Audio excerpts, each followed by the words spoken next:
Assalamualaikum warahmatullahi wabarakatuh. Seluruh bangsa dan selain jumpa lagi di channel Jagat Lob itu. Semoga dalam keadaan sehat, tanggung satu apa rahmah barokah salam Allah curahkan untuk kita semuanya. Gus Islah Barafi baru-baru ini hadir di Pondok Pesantren Al Ihya Ulumuddin Sugihan Cilapat memberikan pengarahan Mauidhah hasanah kepada para santri baik putra maupun putri dan semua yang hadir di situ. Untuk bagaimana ada penekanan-penekanan terkait hal agama.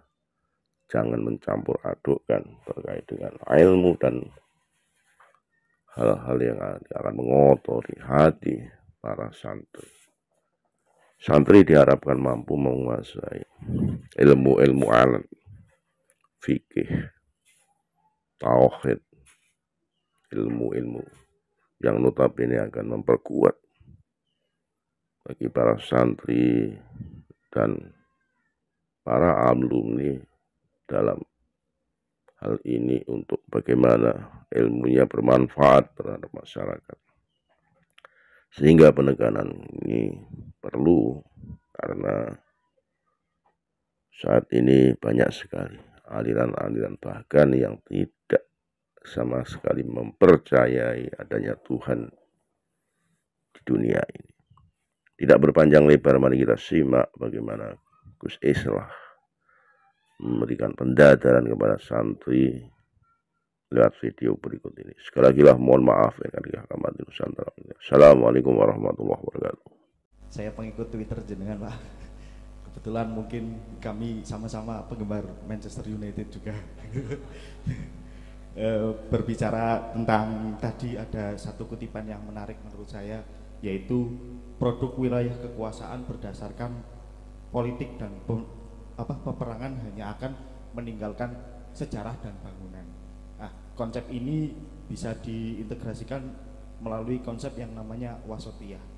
Nah, menurut saya wasatiyah yang saya ketahui menurut misal Muhammad Yusuf Al-Qaradawi, tentang beliau itu menekankan konsep wasatiyah, keseimbangan antara teks agama dan realitas kontemporer gitu Pak, gitu Cak. Dan pertanyaannya adalah bagaimana konsep wasatiyah dalam perspektif Islam Nusantara ini dapat dijadikan kerangka strategis dalam pencegahan radikalisme di Indonesia, terutama diaplikasikan secara efektif dan efisien di pesantren dan perguruan tinggi. Terima kasih Cak. Assalamualaikum warahmatullahi wabarakatuh.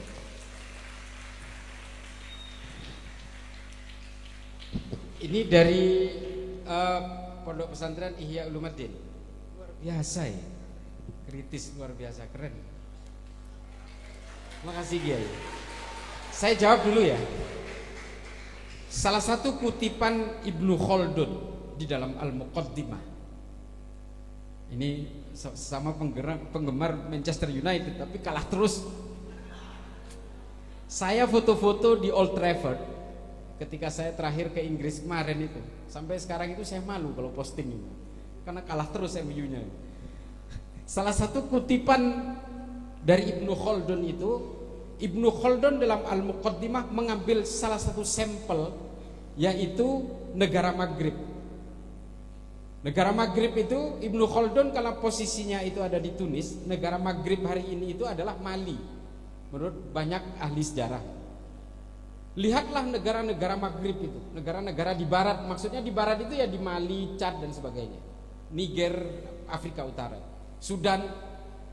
Mereka itu tidak akan pernah bersatu karena mereka tidak terikat kepada konsep al-asobiyah. Lalu diterangkan oleh Ibnu Khaldun di dalam kitab itu juga. Apa konsep al-asobiyah itu? Adalah kebersamaan dalam ideologi untuk mempertahankan negara. Pemimpin memikirkan rakyatnya, rakyat tunduk kepada pemimpinnya. Itu konsepnya. Nah, permasalahannya memang negara-negara Maghrib itu menurut Ibnu Khaldun dirusak oleh kelompok-kelompok yang namanya kelompok Khawarij. Menyebut itu. Apa kelompok Khawarij itu? Kelompok yang mengatakan bahwa dirinya ahli surga Dan dia mengatakan bahwa orang yang tunduk sepenuhnya untuk keutuhan negara itu adalah orang-orang yang disebut oleh itu orang zindik, oleh Khawarij, orang-orang yang keluar dari agama, orang-orang kafir, kurang lebih seperti itu. Nah, ini adalah pemikiran-pemikiran dari kelompok Khawarij, dia bilang. Nah, kalau kita implementasikan ke Indonesia hari ini, siapa yang mengharamkan Pancasila? Kelompok mana? Nah, ini adalah kelompok-kelompok kerikil dalam sepatu kebangsaan kita yang harus kita lawan. Dia mengharamkan Pancasila, artinya dia mengharamkan asobiyah, sama seperti Khawarij yang ada di negara-negara Maghrib dalam pandangan Ibnu Khaldun di abad 14. Yang mengharamkan Pancasila itu siapa? Ya orang-orang Wahabi itu, yang kemudian sekarang pura-pura berubah nama menjadi Salafi itu. Saya selalu menyatakan satu rangkaian ini, Wahabi Salafi. Ya gimana, rujukan-rujukan sama, kitab-kitab usulnya sama. Sama-sama mereka tunduk kepada Al-Utsaimin, kepada Albani dan seterusnya, kepada Ibnu Taimiyah. Rujukannya sama kok. Tapi mereka menganggap kami bukan Wahabi, kami ini orang-orang salaf, manhaj salaf. Karena kami ini hanya mengikuti petuah salafus soleh. Salaf itu era, zaman, bukan kumpulan, bukan jam'iyah. Nah, ini penyakit juga di dalam Islam ini. Semua orang kan mengaku bahwa ajaran agamanya paling otentik, paling orisinil. Gimana paling orisinil, Pak? Wong kita ini semua menjalankan Islam kan karena katanya semua. Tapi kemudian orisinil dan otentik ini menjadi sengketa terus. Sampai Tuhan pun jadi objek sengketa akhirnya. Ya kan? Nah, ini yang dilakukan oleh orang-orang Wahabi ini, menganggap bahwa Islam kalangan Nahdien NU itu sudah tercemar karena tahlilan itu sebenarnya tradisi Hindu. Hindu ada yang tahlilan nggak? Yang nggak ada lah. Itu berziarah ke kubur itu tradisi orang Buddha. Menganggap orang yang ahli ibadah itu adalah orang wali itu tradisi Buddha. Gimana ceritanya? Orang Kristen juga ziarah ke kuburan kok. Nah, ini pemikiran-pemikiran seperti ini yang akhirnya mengharamkan wayang, mengharamkan lagu Indonesia Raya. Ini adalah praktek-praktek yang ingkar terhadap asobiyah menurut Ibnu Khaldun. Ini pengkhianat semua ini, kata Ibnu Khaldun. Kalau kita itu tidak berpegangan kepada solidaritas kebangsaan itu, asobiyah itu, maka negara itu, kata Ibnu Khaldun, tinggal menghitung hari menjelang keruntuhannya. Ini saya terjemahkan, nggak perlu pakai bahasa Arab. Kalau pakai bahasa Arab nanti masih saling tanya, artinya apa ini? Cukup Indonesia saja. Saya tuh kalau ngasih materi jarang pakai hadis, jarang pakai ayat di Al-Quran, tapi saya Indonesiakan saja. Supaya yang dengerin lewat ini bisa ngerti semua, mau Kristen, mau Hindu, Buddha, paham semua. Kalau dikasih hadis nanti, oh ini mau menangnya sendiri, ini sama aja.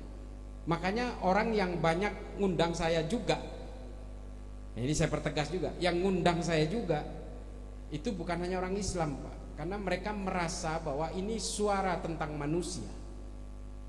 Dan mungkin yang kedua, mungkin saya sering diundang itu karena saya nggak mau honor. Saya nggak mau honor, Pak. Jangan pernah ngundang saya dan punya niat untuk memberi saya honor, saya nggak mau. Termasuk kepada Pondok Pesantren Ihya, nggak perlu. Jangan rusak saya dengan honor-honor itu. Kalau saya terima honor nanti masang tarif. Setelah masang tarif, pahala saya nanti sampai mall, nggak sampai ke akhirat. Saya nanti belanja nanti saya bisa aja tarif saya 50 juta, yang 20 juta untuk tim saya. Saya kalau diundang keluar pulau harus naik Garuda, yang jemput itu nanti harus Alphard. Apaan itu? Katanya berjuang, giroh, apa lagi? Udahlah, cukup lah, kita nggak perlu kaya juga, yang penting kita hidup senang mati bersama. Udah, nggak usah bahas itu, nanti saya gibah ya. Tapi intinya adalah bahwa konsep asobiyah dalam pemikiran Ibnu Khaldun, bukan Al-Qaradawi. Al-Qaradawi ini kadang-kadang ada offsetnya juga. Tapi konsepnya Ibnu Khaldun al-asobiyah itu adalah bahwa kita punya visi kebangsaan yang sama. Kita punya tujuan yang sama dalam hal bernegara. Kalau sampai ada 1-2 orang yang ingin merebut kekuasaan misalnya, ingin meruntuhkan kekuasaan. Ya itulah Khawarij. Maka negara itu runtuh. Sekarang Suriah itu, ya itu karena kerikil-kerikil dalam sepatu itu. Ini Saudi juga. Saudi seberapa lama bisa bertahan dengan Al-Mamlakah As-Saudiyah ini? Sampai berapa lama? Hari ini kan orang itu digencet habis. Orang itu tidak boleh bersuara. Bersuara di medsos sedikit tangkap hukum, seperti Al-Audah segala macam. Sampai berapa kuat bertahan? Ini Saudi ini kalau nggak ada Mekah, nggak ada Haramain, nggak ada Mekah Madinah, itu udah berdarah-darah juga. Sekarang, waduh, sekuler lagi. Itu Wahabi itu kan lahirnya di sana, dakwah An-Najdiyah itu. Itu sebenarnya mengharamkan musik, mengharamkan rokok, hidup yang merokok. Saya ngerokok soalnya. Ya mohon maaf, nggak apa-apa. Saya ngerokok, ada rujukannya, bukan cari pembenaran. Kalau masih kurang yakin dengan penghalalan rokok, ya silakan baca kitabnya Abdul Ghani An-Nabulsi namanya.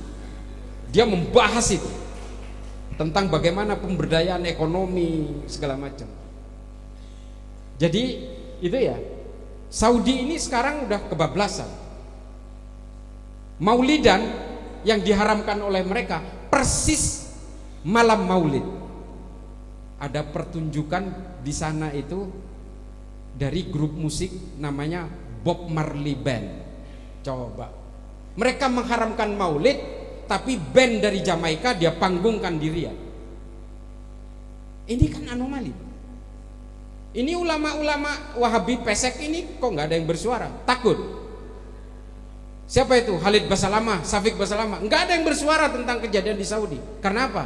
Karena takut nggak dapat visa kalau umroh. Suarakan dong. Jangan galaknya kepada kalangan Nahdien aja. Menuduh ahlul bid'ah, menuduh penyembah kuburan dan sebagainya. Lah dakwah-dakwah yang mereka sebarkan di sini itu dikhianati sendiri oleh orang Saudi, oleh pemerintah Saudi, oleh kerajaan Saudi. Mereka nggak protes. Mereka sekolah di sana dibiayai orang Saudi, menjadi sarjana di Saudi. Ngeracunin orang-orang kita di sini, wayang diharamkan dan sebagainya. Tapi ketika Saudi melakukan penyimpangan-penyimpangan seperti itu, mereka diam aja tuh. Takut mereka. Jadi jangan galak di kampung sendiri, galak juga dong di negara orang. Saya Pak di Tunis juga teriak kayak gini Pak. Saya ceramah di Zaitunah Zaitunah University di Tunis. Saya juga teriak begini. Saya bongkar cara berpikirnya mereka. Karena kita ini kan semua harus mencapai konsensus rasional.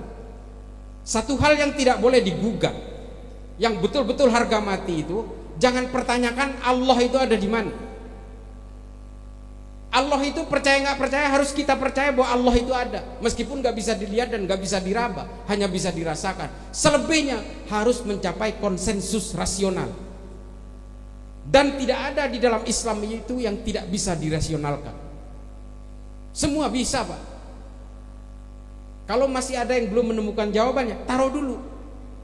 Tinggal kita cari jawabannya apa. Setelah jawabannya ketemu, keluar semua. Semua. Jadi gitu ya Dek. Ini kan orang-orang Wahabi ini kan kelimpungan sendiri hari ini. Mereka belajar di Saudi, ajarannya dapat dari Saudi. Mereka diamplifikasi oleh Saudi, dibiayai oleh Saudi untuk ceramah di sini, dibiayai oleh yayasan-yayasan Al-Haramain dari Saudi, termasuk teroris-teroris itu juga pendanaannya dari Saudi, dari Irak, dari Afghanistan dan sebagainya untuk menyuarakan Wahabi jihadis yang ada di sini. Tapi giliran di Saudi melenceng, nggak ada yang protes. Itu loh. Akhirnya tujuannya apa? Hanya memecah belah anak bangsa aja. NU itu, ini biarlah saya habiskan sekalian satu pertanyaan udah cukup menjawab semua. NU itu dari dulu tidak diajari untuk mengkhianati bangsanya sendiri. Kita bicara tentang NU secara cita-cita muassis. Enggak ada Pak yang diajari untuk memberontak kepada negara ini. NU itu kurang apa? Mayoritas di sini 80 juta lebih. Bansernya aja tadi ada banser. Banser itu yang kita lihat di sini mungkin 5 orang. Temennya dia itu hampir 8 juta orang. Coba. TNI jumlahnya 1 juta. Polisi jumlahnya nggak sampai 500.000. Cuma 1,5 juta Pak kekuatan bersenjata Indonesia. Kalau Banser itu mau memberontak, Nggak usah pakai pistol AK, apa Glock, apa Kalashnikov, bawa pentungan aja insya Allah menang. Tapi kan itu bukan tujuan para muassis. Kita diajari untuk mencintai negara ini. Kita tidak dilahirkan untuk menjadi penggunting dalam lipatan terhadap negara ini. Kurang apa?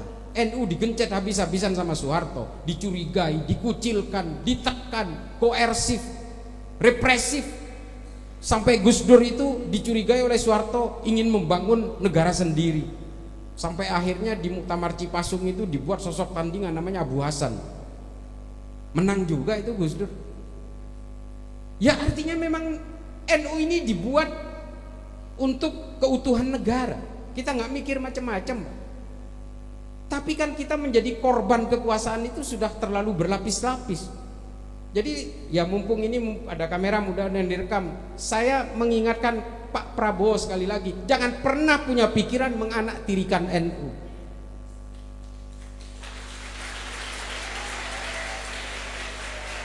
NU kultural maupun NU struktural. Kita ini mungkin semua sama lah, kultural semua ini. Mungkin yang punya Kartanu ya sebagian. Saya yang teriak-teriak NU itu aja nggak punya Kartanu kok. Tapi kita lebih memperjuangkan ideologi ke-NU-an yang lebih ingin menjaga keutuhan NKRI.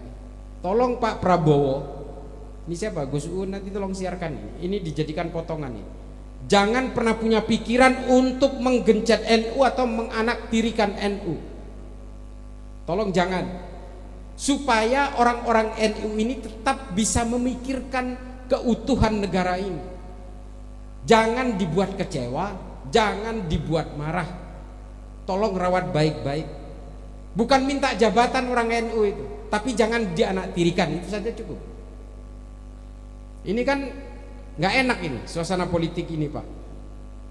Betul-betul nggak enak. NU ya anak bawang Pak. Cuma Saiful yang jadi mensos. Adalah mungkin ya ada Karding gitu, ya NU juga, ya PKB juga NU. Tapi yang betul-betul secara struktural NU kan memang hanya 2 orang. Ada Prof. Nasaruddin Umar, itu juga struktural NU. Tapi kan Profesor Nasaruddin Umar itu bukan menteri NU Pak, bukan menteri Islam juga, menteri semua agama itu. Nah ini yang harus kita jaga dari kita. Apapun badai yang menimpa kita, kita harus tetap bersatu. Juga Ponpes Ihya Ulumuddin, jangan sampai kita itu menjadi korban provokasi. Kita tetap bersatu untuk Negara Kesatuan Republik Indonesia. Gitu Kiai, kurang lebih.